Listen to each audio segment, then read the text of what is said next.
All right, everyone, let's dive into something pretty crucial if you're prepping for the UPSC exams. Yeah, I'm talking about the Indo-U.S. civil nuclear deal. absolutely. This is a big one, especially for the mains exam, but you never know. Some parts of it could pop up in prelims, too, so Yeah, you really gotta. think of this as your, deep dive crash course. Yeah. And what's interesting is that this deal was actually signed way back in 2008. Oh, wow. Huge moment.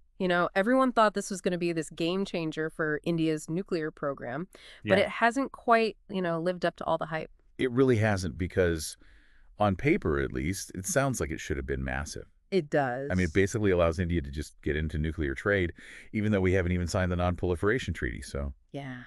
It's a... what's the deal? Why is there so much slow progress? What's the holdup? Well, before we get into all the roadblocks and the reasons why things have been moving so slowly, there's actually some breaking news that suggests that things might be changing. Thanks. Recent reports, they're saying that the U.S. is actively working to remove some Indian entities Really? from its entity list. We're talking big names here, like the Bhabha Atomic Research Center, BRC, Right. and the Indira Gandhi Center for Atomic Research, IGR. Okay, so hold on a second. For those of us who aren't, walking around with the entity list memorized, Yeah. what does this actually mean? Is this a big deal, or is this just like, a symbolic gesture?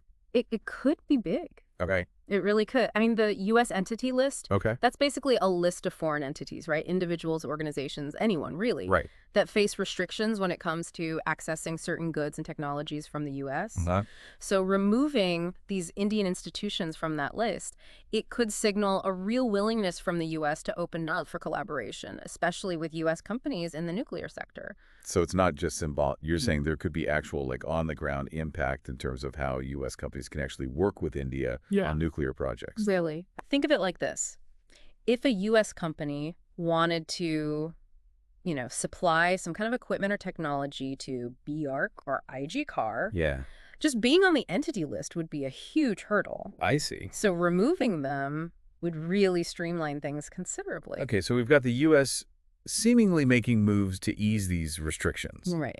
But as we said, this deal's been around for a while, It has. and it hasn't exactly taken off as expected. Yeah. So what's holding things back? Where are the sticking points? So there are a few key roadblocks, Some are legal, some are more, practical challenges. Okay. But let's start with the legal stuff. Okay. One major issue on the U.S. side is this regulation called 10 CFR 810. Okay. It's part of their Atomic Energy Act, and it basically limits what U.S. companies can do in India's nuclear sector, especially when it comes to manufacturing equipment or doing design work. So even if the U.S. wants to collaborate more, this 10 CFR 810 thing kind of ties their hands? You got it. Yeah. Yeah, let's say a U.S. company wants to build a reactor component in India. Yeah. This regulation could prevent them from doing so. Wow. It really throws a wrench in the whole thing. Okay, and what about on the Indian side? Are there any legal hurdles that are kind of making the U.S. hesitant? Yeah, there's one in particular that's been a point of contention for U.S. companies. Yeah. It's India's Civil Liability for Nuclear Damage Act of 2010. Now, this act holds suppliers liable for damages in case of a nuclear accident. Right. So you can imagine why this would make companies like, GE Hitachi or Westinghouse think twice before jumping in. Yeah. I mean, the potential financial risks there are huge. Huge. So essentially, we have this clash of laws where the U.S. is restricting its own companies and India's liability law is making U.S. companies nervous. Yeah, it's definitely... It adds a legal maze. It adds a layer of complexity, Yeah. And this is precisely the kind of thing that's important to understand for these UPSC exams. Right. Knowing the ins and outs of these legal frameworks, how they work together, how they clash. And the challenges that creates, I mean, that's essential if you want to write a really good answer. Absolutely. And it's not just about memorizing the names of these regulations. It's about understanding their real-world impact. For sure. How they actually influence the dynamics between countries. Exactly. It's fascinating. It is. So we've got these legal issues on both sides. But what if we could just, wave a magic wand and make all those disappear? Right. Would there still be other challenges that could slow down this deal? Even if we could, magically fix all those legal issues, there would still be other big challenges. Like what? One of the biggest is just the cost of setting up nuclear reactors. Yeah. I mean, it's expensive. It's a really expensive undertaking, which makes nuclear energy less competitive compared to other energy sources, especially renewables, Right. which are getting cheaper all the time. I can see how cost would be a major factor, especially for a country like India, Totally. with the energy needs that we have. Exactly. And then on top of that, there's bureaucracy. Ugh, yes. I mean, we all know how complex those regulatory processes can be in India. Right. And the nuclear sector is no exception. Definitely not. You've got delays in clearances, approvals, land acquisition. All that fun stuff. Yeah, all of that can really slow down projects. It's unbelievable. So even if you have the political will and the money to get a nuclear project going in India, Yeah. it can still be a real bureaucratic nightmare. Yeah, that's a good way to put it. And of course, we can't forget about public perception. Right.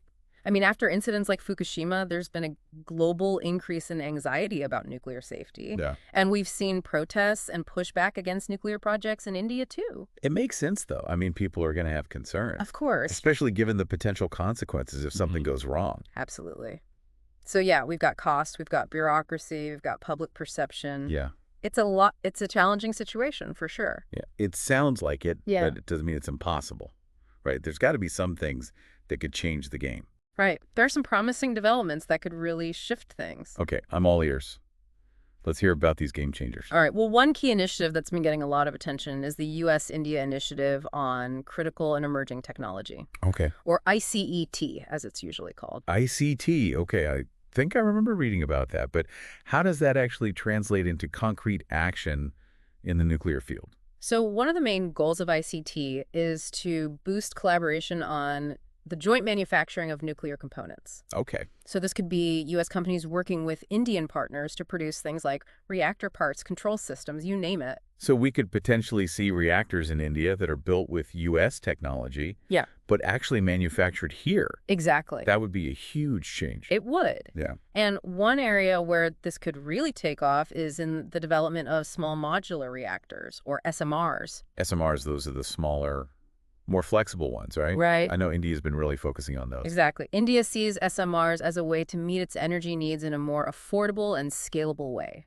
They're particularly good for areas with limited grid infrastructure or where you just can't build a big reactor.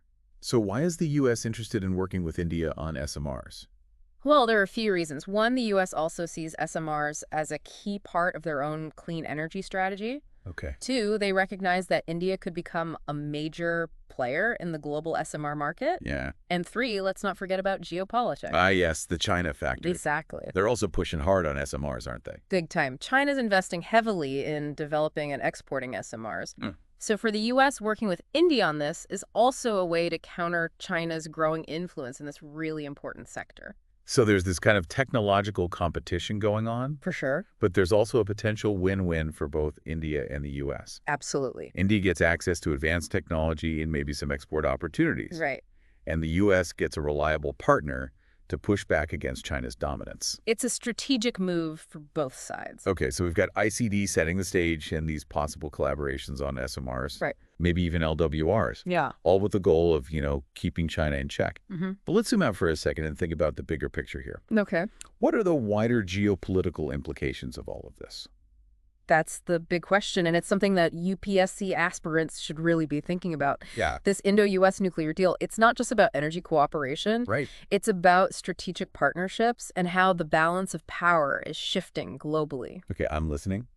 Break it down for us. So the U.S. sees India as a major player in the Indo-Pacific region, Uh-huh. a vital counterweight to China's growing assertiveness. Okay. Strengthening nuclear ties is a way to solidify that partnership and show the world that they're united. So it's a way of sending a message like, hey, the U.S. and India, we're a team, Exactly. and you don't want to mess with us. Exactly. It's about building a strategic alliance that goes beyond just energy. It's about defense cooperation. Economic ties, a shared vision for the Indo-Pacific region. And this collaboration sends a clear message to China that their ambitions are being challenged. And I'm guessing those comments we heard from Jake Sullivan about diversifying supply chains and protecting critical technologies, Yeah. those fit into this too, right? Absolutely. He was very clear about the need to reduce dependence on China, particularly in things like chip manufacturing and clean energy, which are vital for national security and economic competitiveness. And India fits perfectly into that plan. Right. We're already seeing U.S. companies moving manufacturing to India. Look at Apple. Exactly. They're making a big chunk of iPhones in India already. Yeah, over 25% of iPhones are expected to be made in India soon. This shift in manufacturing, along with the growing nuclear cooperation, it shows a big realignment of global supply chains with India playing a central role. So for our listeners out there getting ready for those UPSC essays, here's a question to think about. How might this Indo-US collaboration reshape the global balance of power and India's place in the world? That's a great question, and one that needs careful consideration. This deal has the potential to significantly impact India's energy security, economic growth, and strategic autonomy in the long run. A lot to unpack there. There's definitely something our future diplomats should be digging into. So as we wrap up this deep dive into the Indo-US civil nuclear deal, let's try to, Yeah. distill some key takeaways for our listeners, especially those who are, gearing up for those UPSC exams. Good idea.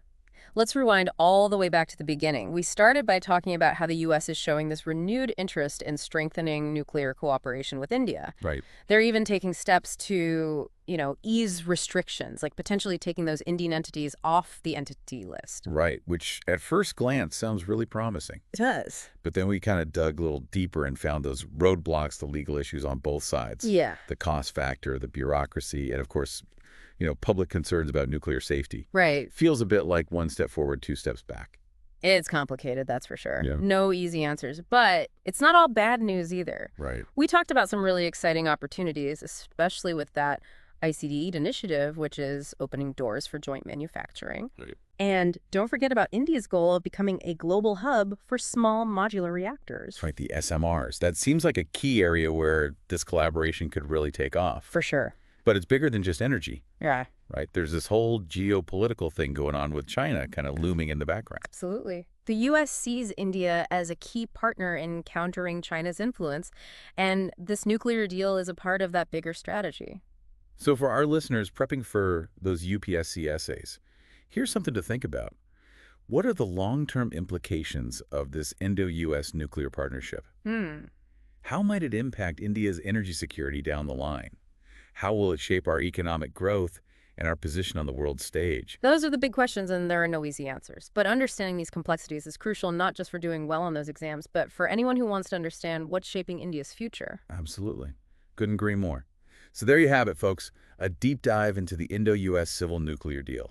A huge thanks to our expert for walking us through this complicated landscape. Happy to be here. Always a good discussion. And to our amazing listeners, if you found this deep dive helpful, don't forget to hit that subscribe button and give us a like. We'll be back with more deep dives on topics that matter, so stay tuned.